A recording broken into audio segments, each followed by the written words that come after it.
حضور نے نا لوگوں کو سمجھایا تھا. پہلے لوگ کسی عقیدے کے قائل ہی نہیں تھے. محبوب نے سمجھایا کہ دنیا مختصر ہے. حضور نے بتایا کہ مرنے کے بعد ہمارے لیے جو قبر ہے اس کو صرف ایک پہلو نہ سمجھ لینا، وہ گڑھا بھی ہے دوزخ کا لیکن وہ جنت کا باغ بھی ہے. نبی پاک نے لوگوں کو ایجوکیٹ کیا، تعلیم دی، سمجھایا کہ تم ایک نظریاتی زندگی گزارو. فقط یہ 50-60 سال ہی کل زندگی نہیں، یہ تو تمہیں بھیجا گیا ہے کام کرنے کے لیے، کاشتکاری کرنے کے لیے. مرنے کے بعد تم نے اس کاشتکاری کا پھل کاٹنا ہے. اب یہ تعلیم اتنی راسخ ہو گئی لوگوں کے دلوں میں، اور صرف لوگوں کو نہیں سمجھایا. وہ ہمارے ہاں پیرانے نظام یہ کرتے ہیں، لوگوں کہتے ہیں فقیر ہو جاؤ، فقیر ہو جاؤ، فقیر ہو جاؤ. لوگ فقیر ہوتے جاتے ہیں اور پیر صاحب امیر ہوتے جاتے ہیں. وہ مالدار ہوتا جاتا ہے، لوگوں کو فقر کا سبق پڑھاتا جاتا ہے. نبی پاک علیہ السلام نے لوگوں کو جب یہ کہا نا کہ زندگی چند روزہ ہے، تو یہ تعلیم لوگوں کو تو دی، لیکن اپنا حال یہ تھا ایک وقت روٹی کھائی اور 3 وقت فاقہ کیا. محبوب نے چٹائی پر آرام فرمایا. حضور موٹے بان کی چارپائی پہ لیٹے، موٹے بان، اور حضرت عمر فرماتے میں تبن سخت تھا لیکن حضور کی کمر پر جب میں نے چارپائی کے نشان دیکھے تو میں رو پڑا. یا رسول اللہ، اللہ کے دشمن اتنی موج میں ہیں اور آپ تو. حضور نے ایک تو یہ ہے نا کہ آپ کی پیار میں کوئی رو رہا ہے تو بندہ کہے کوئی نہیں بس حالات ایسے، نہ. محبوب نے نظریہ بیان کیا، نظریہ. فرمایا عمر تم پسند نہیں کرتے کہ وہ تھوڑی سی دنیا میں آسانی دیکھیں اور آخرت میں رسوا ہو جائیں، اور ہم دنیا میں تھوڑی سی مشکل دیکھیں اور آخرت کی ساری عزت اللہ ہمیں ہی عطا فرما دے. تو حضور تعلیم دیتے، سمجھاتے، قائل کرتے، دلیل دیتے، لوگوں کو سمجھ آتی. اور وہ پھر شعور اتنا بلند ہوا، اتنا بلند ہوا، اتنا بلند ہوا، یقین علم الیقین تک سے شروع ہو کر عین الیقین تک پہنچا اور حق الیقین تک پہنچا کہ حضرت انس بن نضر رضی اللہ تعالیٰ عنہ احد کے میدان میں جب موجود تھے نا، تو جنت کی باتیں سن سن کے، وہ تعلیم لے لے کے، قلبی واردات اس طرح کی ہو گئی تھی کہ میدان احد میں کھڑے ہو کے لوگوں سے کہہ رہے تھے نہ ادھر جاؤ، ادھر واپس آؤ. مجھے تو احد پہاڑ کے دامن سے جنت کی خوشبو آ بھی رہی ہے، جنت کی خوشبو آ رہی ہے. تو تعلیم کا کچھ نہ تھوڑا سا سیکھنے کا ماحول بنائیں. ہمارے ہاں الجھنیں بہت زیادہ ہیں. ایک لمبی تعداد ہے لوگوں کی جو ہر وقت ذہنی کشمکش کا شکار رہتی ہے. ایک تناؤ ہے، ایک الجھاؤ ہے. میں گزارش کرتا رہتا ہوں بزرگوں سے تو نہیں، جو دوست احباب ہیں علماء کی جماعت میں، کہتا ہوں کہ لوگوں کے جو مسائل ہیں اس پر گفتگو کی جائے، لوگوں کو ذہنی آسودگی کا موقع میسر آئے، انہیں پتہ چلے کہ یہ ہمارا اصل مسئلہ ہے. ہمارے جو آپ دیکھیں نا، حسد بہت بڑا مسئلہ ہے. اس پر نبی پاک علیہ الصلوۃ والسلام کی درجنوں احادیث موجود ہیں، اور اس کے ہر پہلو پر حضور نے ہمیں سبق دیے. بغض پر، جھوٹ پر، بدی پر، خیانت پر، رزق حلال کے فضائل پر، محبت پر. یہ جو ہمارے مسائل ہیں، ہم اگر حضور سے سیکھ لیں. ایک جنگ بنی رہتی ہے گھروں میں، چوکوں میں، چوراہوں میں، آپس میں، دفتروں میں، اکٹھے بیٹھنے والے لوگوں میں، حتیٰ کہ دینی ماحول میں بھی اگر چند لوگ مل کے کام کرتے ہیں تو وہاں بھی کچھ نہ کچھ آپس میں چیزیں دلوں میں موجود رہتی ہیں. شرط یہ ہے کہ ہم حضور سے سیکھیں، کشادگی پیدا ہوگی، دل بڑے ہوں. تو نبی پاک نے اپنے لیے بطور معلم کا لفظ اعزاز کے طور پر حضور نے بیان کیا. اور دوسرا، حضور نے فرمایا میں نا اخلاق عالیہ کی تکمیل کرنے دنیا میں آیا ہوں. ایک ہوتا ہے کوئی اچھی بات کرنا، بہت سارے لوگ اچھی باتیں کرتے ہیں، اور آج کل تو سارے لوگ ہی اچھی باتیں کرتے ہیں، پر مسئلہ صرف اتنا ہے کہ کرتے دوسروں کے لیے.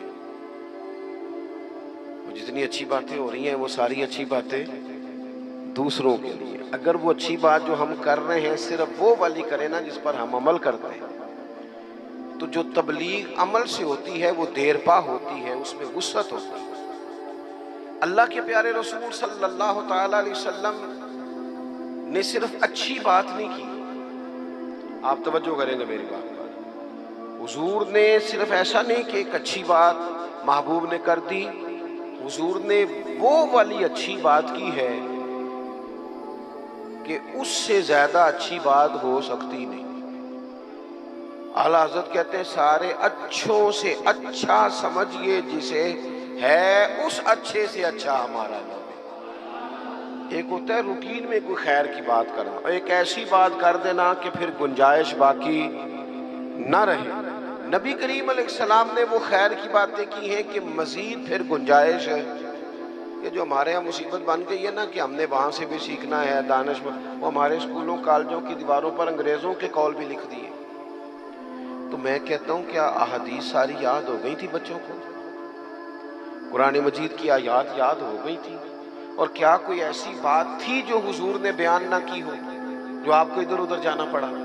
اللہ کے پیارے رسول صلی اللہ تعالی علیہ وسلم نے تکمیل کر دی اخلاق عالیہ، بلندی اخلاق جہاں تک جا سکتے تھے وہ ساری چیزیں حضور نے ہمیں دی ہیں۔ اخلاق کی کوئی ایسی بات نہیں جو رسول پاک صلی اللہ تعالی علیہ وسلم نے ہمیں نہ بتائی ہو، اور وہ باتیں ہمیں یاد بھی ہیں۔ بس مسئلہ یہ ہے کہ تقریریں، میں آج کل یہ دیکھتا ہوں کہ آپ آ جائیں جی، آپ یہاں بھی بیان کر دیں، آپ تھوڑا وہاں بھی کر لیں، تھوڑا وہاں بھی کر لیں۔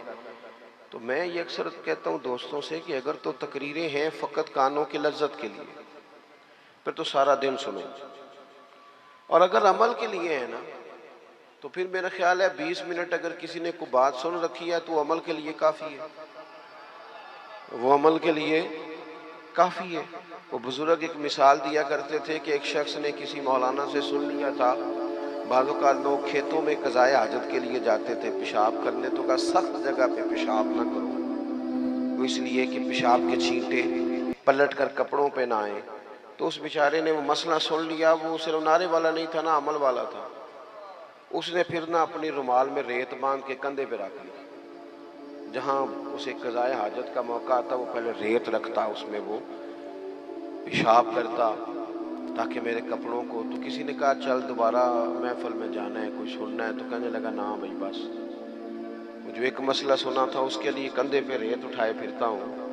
یہ ایک سادی بات ہے لیکن سمجھنے کے لیے ہے، اگرچہ آپ ہنسے پر سمجھنے کے لیے ہے نا، کہ جن کا عمل کرنے کا مزاج تھا وہ تو یہاں تک تھے، اور جن کا خیال یہ کہ اب ویکھیا ساڑی محفل ہوئی پھر راتی پھر آپ مزہ کیا ہے، او ہو کیا بھئی آپ نے اور میں نے یہی تو کام کیا ہے۔ نبی کریم نے بلند اخلاق سکھائے۔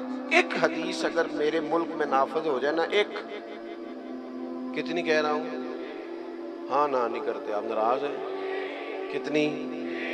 ایک بھی عمل ہو جائے نا، ایک بھی بس، تو سارے مسئلے حل ہو جائیں۔ ایک بات، اور لمبی چوڑی نہیں، حضور کو جو اللہ نے جوامع الکلم عطا فرمائے ان میں سے ایک بات، اللہ کے پیارے رسول علیہ السلام نے فرمایا میرا مومن وہ ہے۔